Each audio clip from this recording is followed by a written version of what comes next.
ৰাস্তাটো আমাৰ যথেষ্ট বেয়া। আজি আমি ৭৮ বছৰ বয়সত এতিয়ালৈকে আমি মানে ৰাস্তাটোৰ উন্নয়নটো নাপালোঁ।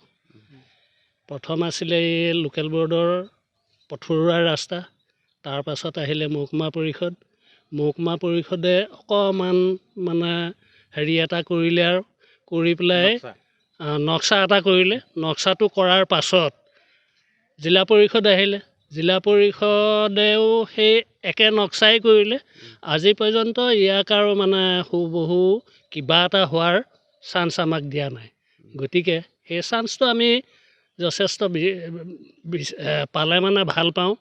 আৰু যিয়ে হওক আমি MP জন চিনিয়েই নাপাওঁ বাৰু। যি হওক বিধায়ককো আমাৰ গাঁও গৰকি পোৱা নাই। বিধায়কে যিমানখিনি আগবঢ়াই নিব লাগিছিলে এইটো অঞ্চলত ভোট কমটিয়েই পালে নে কিয়েই নে সেইটোৰ কাৰণে আমি নাজানো। আমাৰ গাঁওখন আৰু গৰকি পোৱা নাই। আমাৰ ভোলাবৰী পঞ্চায়ত পৰে। সেয়েহে পঞ্চায়তে ক'ৰবাত ঘৰ এটা দুটা এনেকৈ দিছে, কিন্তু ৰাস্তাৰ বিষয়ে তেনেকুৱা কোনো উন্নয়নশীল ৰাস্তা হৈ উঠা নাই আজি পৰ্যন্ত। MP ইলেকশ্যনটোতো আমি আৰু মানে গণতন্ত্ৰৰ অধিকাৰটো আৰু ভোটটোৰ ওপৰতহে, তাৰ বাহিৰেতো আৰু আমি একো অধিকাৰ পোৱা নাই। গতিকে সেইটোৱে আৰু আমি ৰাস্তাটো হ'লে ভাল পাওঁ। ইয়াত অন্তত গাড়ী দুখন ক্ৰছ হ'ব পৰা জেগা ৰাস্তা হ'ব লাগে, চেণ্ড গ্ৰেভেল হ'ব লাগে। বাৰিষাটো ইয়াত আৰু মানে এইখিনিততো মাটি ৰুই দিছিলে, ৰাস্তা বন্ধ হৈ যাওক বুলি পেলাই মাটি ৰুই দিবলগীয়া হৈছিলে। তথাপিতো পঞ্চায়তৰ চকু নপৰিলে। গতিকে আমি আৰু কি জনাম, যদি অহা নিৰ্বাচনত MP ইলেকশ্যনত যদি আমি ভোট দিবলৈ যাওঁ, আমি এইটোৱে বিচাৰিছোঁ এই ৰাস্তাটো যাতে আমাৰ উন্নয়ন হয়। আগত তেজপুৰৰ সমষ্টি আছিল, এতিয়া শোণিতপুৰ। এই শোণিতপুৰৰ এতিয়া এই MP জন প্ৰকৃততে আমি আজিলৈকে ইয়াত গাঁৱৰ আশে পাশে ঘূৰিব লাগে, তেনেধৰণে ঘূৰা দেখা নাই। আমি MP জন আজিলৈকে ইয়াত দেখাও নাই, হয়তো আমি চিনিও নাপাব।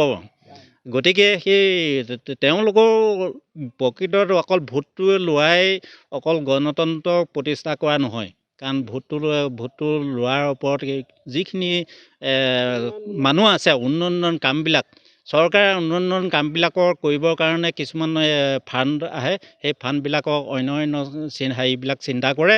আমাৰ এই ৰাস্তাটোৰ বিষয়ে আজিলৈকে চিন্তা চৰ্চা নকৰিলে। এইটো ৰাস্তা আমি জন্মৰ আগৰ পৰাই আমাৰ দেউতাৰ দিনৰে ৰাস্তা, আৰু আমিও এতিয়া প্ৰায় ৬৬ বছৰ গৰকিলোঁ। আৰু ৬৬ বছৰ গৰকাৰ তাৰ ভিতৰতে আজিলৈকে ৰাস্তাটো অলপ ২-৪ মাটি দুচপা পলাই সেই তাকে সামৰি থয়। গতিকে এই ৰাস্তাটো উন্নয়ন নেদেখিলোঁ আজিলৈকে। ৰাস্তাটো ওপৰত কাৰো এটা চাব লাগে বা এই ৰাস্তাটো বনাব লাগে, তাৰ কাৰো মুখত শুনা নাই। আৰু বিধায়কো কেইজন বিধায়ক গুচি গ'ল, আৰু এই বিধায়ককেইজনৰ এই ৰাস্তাটো খালী নিৰ্বাচনৰ টাইমত এপাক ঘূৰে আৰু এইবোৰ খালে বামে ঘূৰে। আৰু সেই টাইমত সেইটো নিৰ্বাচনৰ ভোটটো লৈ পেলাই ৰাইজক এইটো ইমানতে সামৰি পেলাই এইটো ভাৱে মই বহুতখিনি কৰিলোঁ।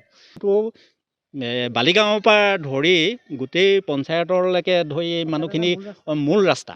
এই মূল ৰাস্তাটো আজিলৈকে এই কোনো পঞ্চায়তৰ তাৰমানে নখ দি আজিলৈকে নকৰিলে। কেইজন পঞ্চায়তৰ সভাপতি হেৰি হৈ গ'ল, ইয়ালৈকে আজিলৈকে এইটো নহ'ল।